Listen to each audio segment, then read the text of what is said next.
Pasaríamos a la segunda parte. Doctor Ares Estela.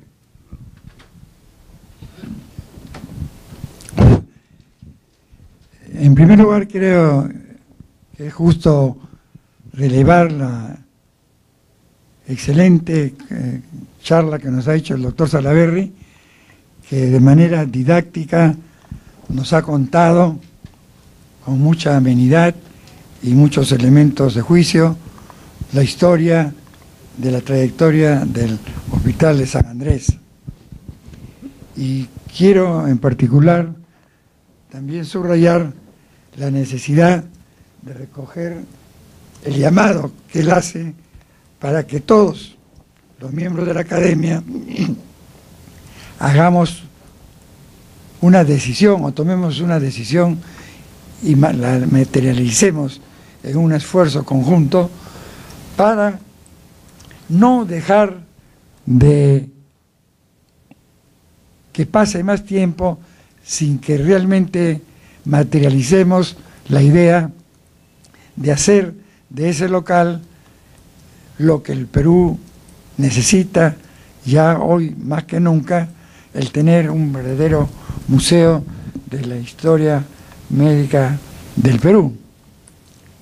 Y en ese sentido creo que todos debemos pues aunarnos a este pedido del doctor Salaverry.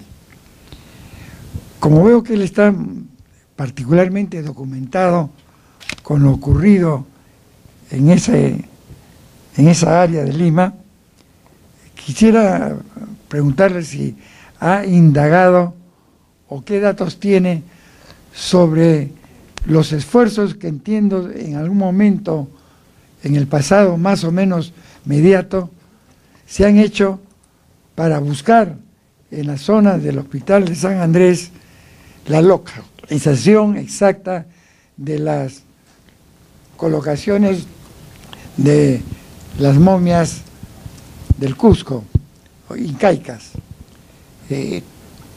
Entiendo que ha habido varios intentos concretos y no sé, uno, qué resultados han habido en ellos, cuántos de estos intentos se han hecho y, en fin, hasta dónde se ha alcanzado en esta exploración. Muchas gracias. Doctor Salaverry. Pues sí, sin duda, y creo que eso fue lo que me faltó también decir, la otra razón por la cual la localización del futuro Museo de Historia de Medicina Peruana debe ser en el Hospital de San Andrés es porque también tiene un vínculo con nuestro pasado precolombino, y es justamente el que hace referencia al doctor Estela, el que ha sido la localización final, probablemente, de las momias incaicas. El tema de las momias incaicas que Polo Dondegardo envía inicialmente de Cusco a Lima y que aparentemente en un periodo posterior, entre 1560 y 1620, parece que ya más momias, no solamente las 5 que llegó a ver Garcilaso, sino otras más que luego se descubren también en Cusco. Parece ser que la historia fue de que se quedaron allí un buen tiempo, estuvieron en exhibición, luego fueron relegadas a un lugar y luego se las oculta.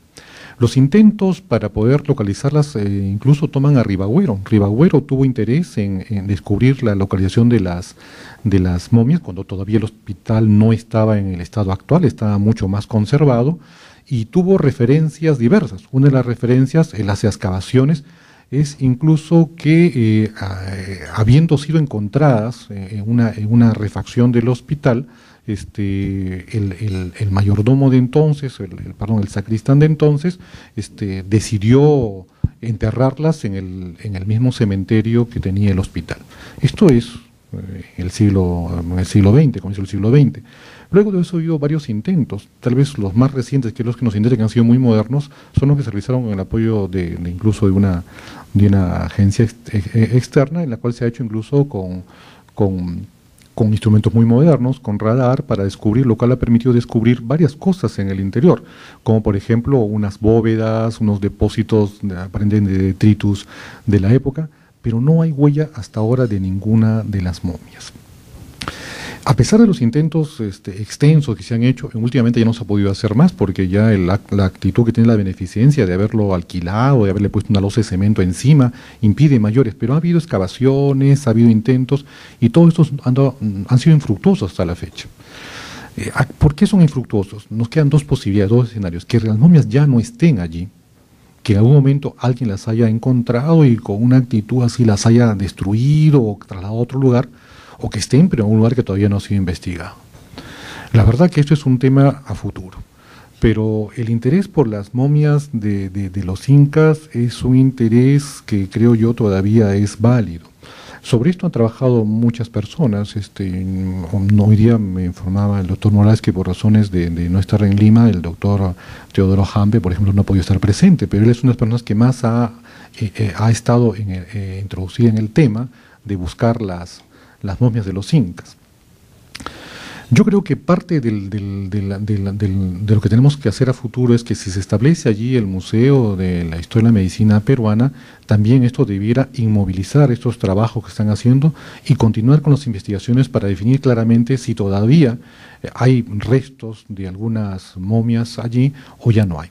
Recordemos que cuando Ribagüero hace excavaciones, allí encontró gran cantidad de restos óseos, pero los restos óseos que encontró podrían ser del cementerio que existía allí, así es que nada indica que esos pertenecieran a las momias. Es muy difícil, dadas las grandes transformaciones, cambios, reconstrucciones, que tengamos una historia cierta de qué ha ocurrido con las momias de allí. Sigue siendo un enigma más que encierra el Hospital de San Andrés y que debería ser motivo de investigaciones cuando se establezca, ojalá, allí el museo. Gracias, doctor Salaverry. ¿Algún comentario, doctor Fausto Garmendia? Perdón. Ya, disculpe. Sí. Bueno, el doctor Salaverry, la formación que tiene de historiador, realmente nos ha dado una visión muy documentada y muy interesante acerca del Real Colegio o del Real Hospital de San Andrés. Yo simplemente voy a agregar un par de cosas. O sea, una de ellas es que este hospital sirvió por primera vez para la atención, entre comillas, de los pacientes con trastornos psiquiátricos. Y en esa época, evidentemente no había una atención, se consideraba que tenían, que eran el producto de situaciones demoníacas y por lo tanto eran considerados como personas que había que atarlos, encadenarlos y posteriormente ya comienza la atención realmente científica de los pacientes. Pero ese es el primer hospital donde en todo caso se recoge a los pacientes que tenían alteraciones de carácter psiquiátrico. La otra cosa que quiero yo destacar es la relación con la enseñanza de la medicina. O sea, el hecho que cuando se funda el Real Colegio de Medicina y Cirugía de San Fernando en 1808, en primer lugar se señala el lugar muy cerca al hospital, o sea, está en esa área muy cerca, y una de las ideas era tenerlo este colegio estuviera cerca de los hospitales de San Andrés, Santa Ana y San Bartolomé, y luego para que esto fuera el lugar donde hicieran las enseñanzas de los cursos clínicos, de acuerdo al cuadro sinóptico que es el primer plan de estudios que se conoce de la enseñanza de la medicina en el Perú y probablemente en muchos otros países. Entonces la relación de San Fernando con el Real Colegio de San Andrés tiene un vínculo muy grande, no solamente en la época de la colonia, sino particularmente ya en el siglo XIX, y luego cuando se viene la independencia del Perú y el Real Colegio de Medicina y Cirugía de San Fernando cambia de nombre a Colegio de la Independencia en 1821, y luego viene ya la reforma de la educación universitaria que fue preconizada por Castilla, en el gobierno de Castilla es que se reforma los estudios universitarios, los estudios superiores, y se crean las facultades. Y entonces, a partir de 1856, ya es la Facultad de Medicina de la Universidad de San Marcos, que tiene evidentemente una relación con estos hospitales en la enseñanza clínica, hasta la creación del Hospital 2 de Mayo, que se funda, o se inaugura, quiero decir, el 28 de febrero de 1875. Y es el 8 de marzo en que se... Pero es bueno recordar que la plana docente de la Facultad de Medicina en pleno cambia de San Andrés al Hospital 2 de Mayo, y entonces sigue la historia de la medicina de San Fernando. Es lo que quería agregar.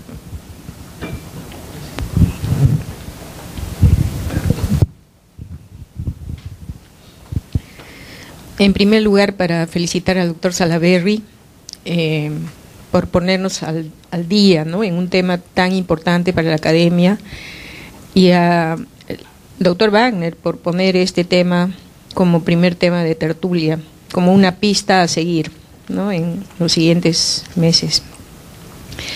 Hasta diciembre del año pasado, yo estuve a cargo de la gerencia de salud en la Municipalidad de Lima, y por tanto he participado con Teodoro Hampe en estas ideas del patronato, y hemos conciliado, concertado en numerosas ocasiones, especialmente con la gerencia de intervenciones público-privadas de la Municipalidad de Lima, la posibilidad de proyecto de inversión para avanzar un poco el objetivo de este rescate. Si bien es cierto que hay áreas en la parte que da a la entrada principal, Girón Guayaga, que están alquiladas, no es una cosa que sea imposible de rescatar, pero la mayor parte actual de la infraestructura es capaz de ser tratada. Es más, entiendo que la Gerencia de Cultura de Prolima tenía un proyecto con la cooperación española para que restauren, para que los alumnos de Bellas Artes enseñen a otros jóvenes de Barrios Altos a que esto se mantenga abierto. Cuando se está cerrado hay más posibilidades de que se canibalice o se entren. Bueno, entonces, en los últimos meses del año 2014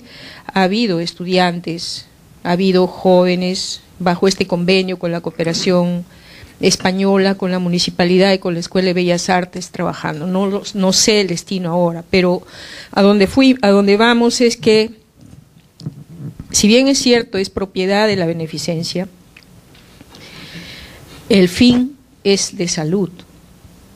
Entonces, si se hace una propuesta apropiada, eso es lo que yo aprendí, porque avancé hasta donde pude en el tema de cómo hacer las gestiones para convertir esto, como se sabe, ¿no?, en el museo. Tiene que ser sede del museo, no hay otro.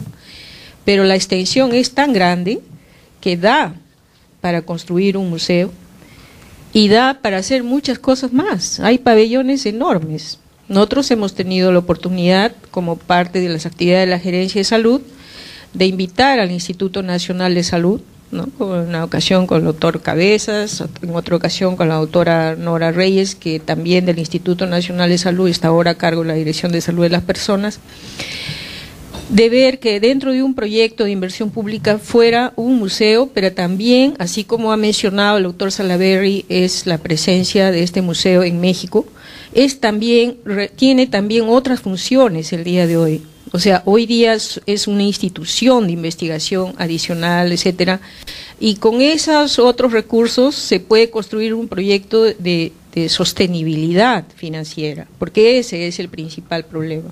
¿De qué recursos corrientes se va a contar para mantener el museo? O sea, algo que sirva, que tenga un contenido de salud, y pensábamos con el Instituto Nacional de Salud que de repente podría ser en alguna de las alas que ha estado ocupada hasta el último terremoto del 2007, ha sido un colegio, y ha estado funcionando un centro educativo en aulas enormes.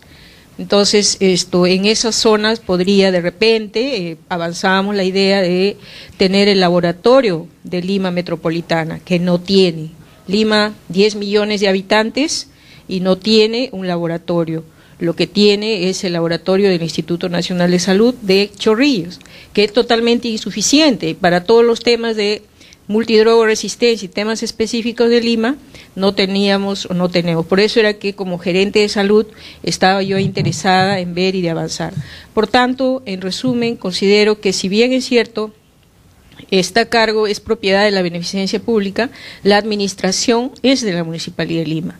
Y que si hay una propuesta de la academia, de un proyecto de inversión pública que contemple este tema histórico del museo, pero que también sea con un enfoque moderno y de servicio actual en un centro como es Lima, ¿no?, en donde hay tanta carencia, ¿no?, podría ser algo que muy bien orientado y pasemos ya de la propuesta, digamos, a algo más concreto, con pasos más seguros, ¿no? Pero contando con que si hay una buena propuesta, yo por la experiencia que he tenido, la recepción es buena, tanto en la beneficencia como en la municipalidad. Lo que falta es una propuesta madura.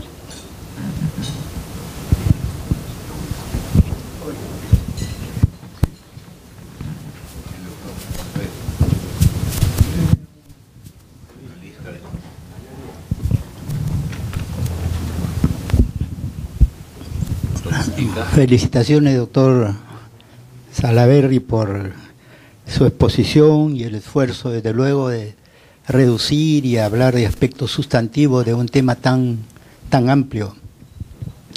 Yo quisiera contar una anécdota que revela cómo algunas veces en nuestro país, todos como sociedad, digamos, perdemos la idea de continuidad que debiera existir. Hace unos años me invitaron en el colegio Miro Quesada de la Guerra, era el colegio que funcionaba ahí en el San Andrés. Me invitó la directora para que hablara el día del colegio y hablara sobre el local. Yo, como me había interesado y había hecho 2 publicaciones sobre las momias incas en la revista Neopsiquiatría, entonces me sentí desde luego halagado y asistí. Pero antes de empezar, se me ocurrió una cosa al mirar que era la fecha 30 de noviembre. Y entonces a los alumnos que estaban ahí muy formaditos, les pedí si alguno sabía por qué era 30 de noviembre aniversario del colegio, que es el día de San Andrés en realidad, ¿no? ¿no? Casi le pregunto a los profesores, pero no les pregunté. Pero me llamó un poco la atención, ¿no? Porque viva el 30 de noviembre y qué sé yo. Pero en fin, el otro aspecto que es inevitable, pues, por lo que podría significar el hallazgo de restos, por supuesto, autentificados, pues, de momias incas, y no de cualquier momia, serían las más importantes, ¿no? Prácticamente los artífices de la grandeza del imperio de los incas, ¿no? Está Pachacute, Huayna Cápac, ¿no? Realmente son, pues, serían figuras cumbres de nuestra historia y nuestro orgullo nacional. Lamentablemente, y usted ya lo ha dicho, las posibilidades de encontrar son muy remotas, lo cual no quiere decir que no se haga el esfuerzo de buscarlos, ¿no? El otro aspecto que también de alguna manera lo ha dicho usted, es que hay cosas reales, que nadie duda. Por ejemplo, el mismo Polo de Andegardo, que escribió varias, 4 o 5 cartas, en una de ellas, ya hace poco ha salido nuevamente una edición facsimilar, señala claramente que él envió las momias incas, no todas, por supuesto, las 5 que había mostrado a Garcilaso La Vega, ¿no? Entonces, eso no hay ninguna duda. Lo que sí, hasta el día de hoy, nadie conoce es la carta que acompañó a las momias, ¿no? El segundo documento, que quizá podía decir algunas otras cosas, o sea, cuáles eran las que realmente mandó.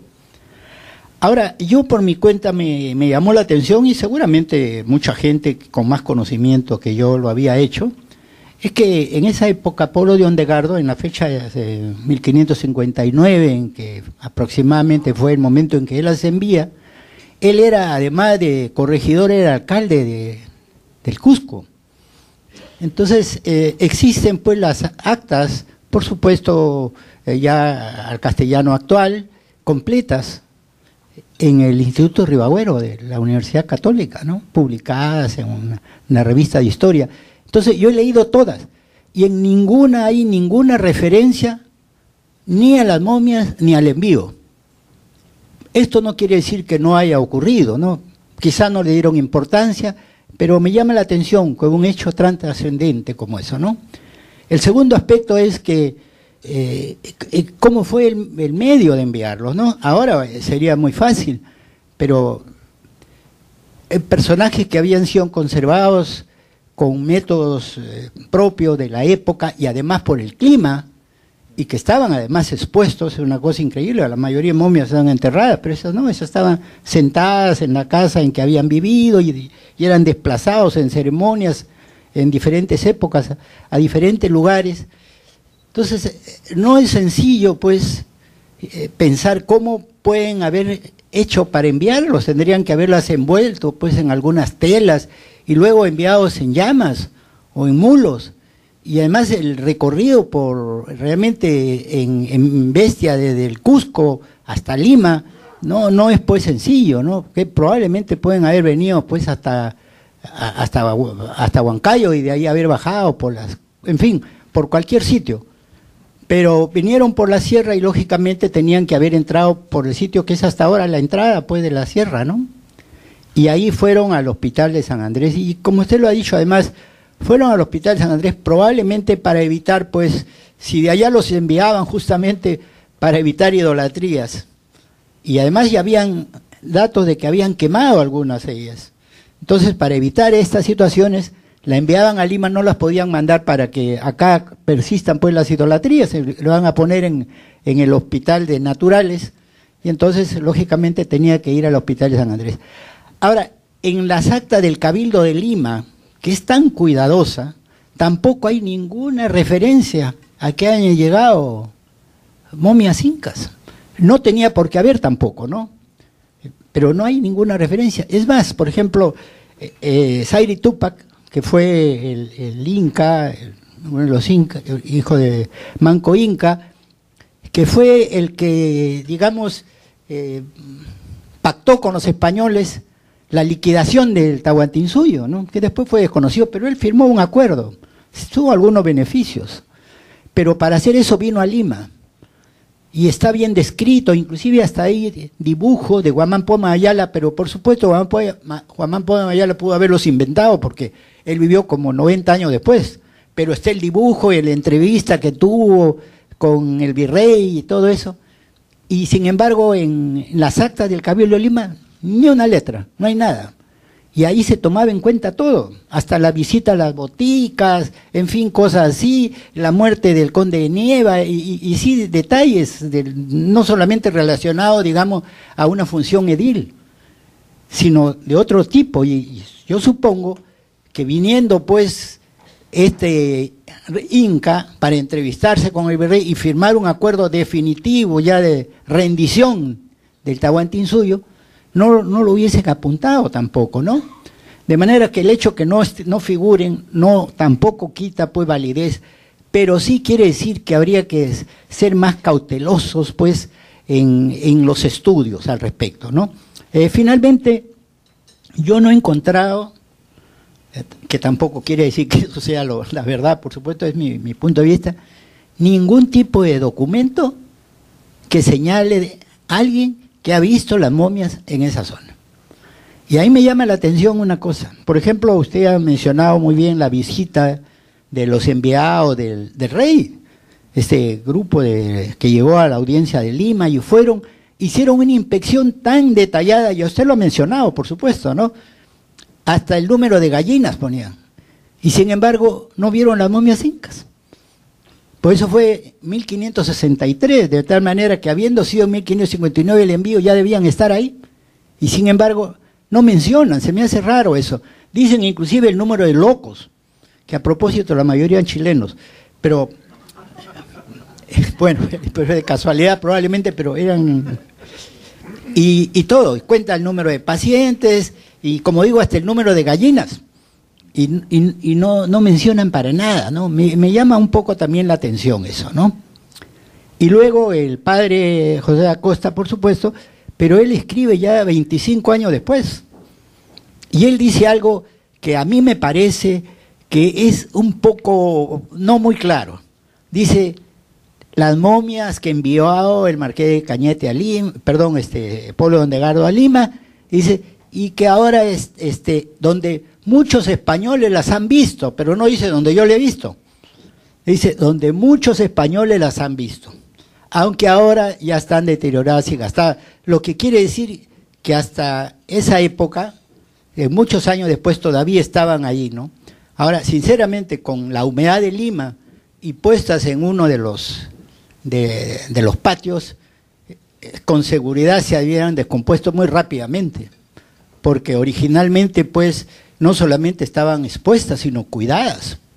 Y eso está bien documentado, no solamente por muchos cronistas, ¿no?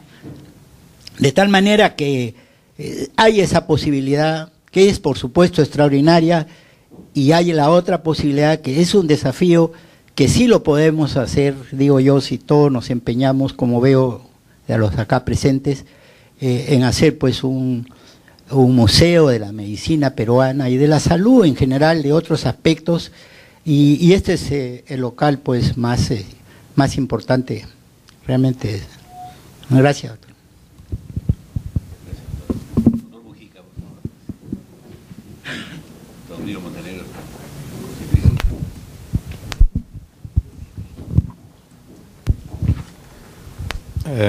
Muchas gracias, doctor Salaverry, por su presentación, excelente en realidad.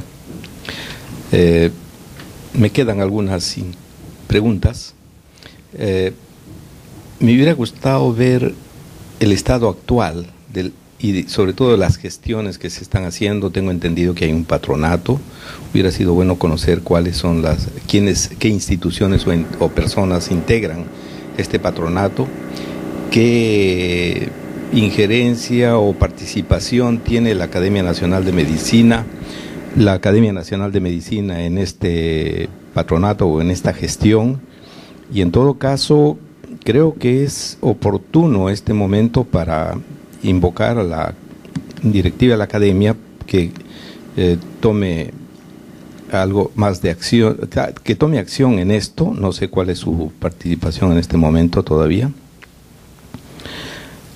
para que este proyecto, ¿no?, que es emblemático, fundamental para la historia de la medicina en el Perú, pueda tener ese respaldo institucional, académico, superior, como lo representa la Academia. De manera que quiero enfatizar pues que es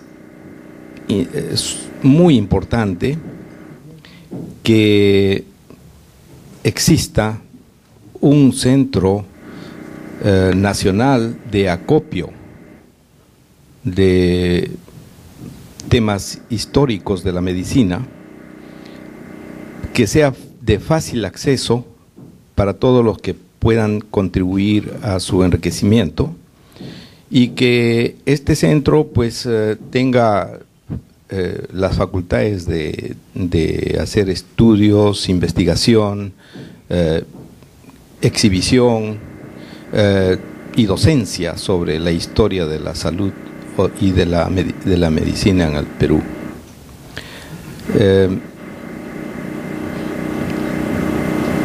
Y en cuanto a esta gestión, no sé también cuál es la participación que tenga el Ministerio de Cultura.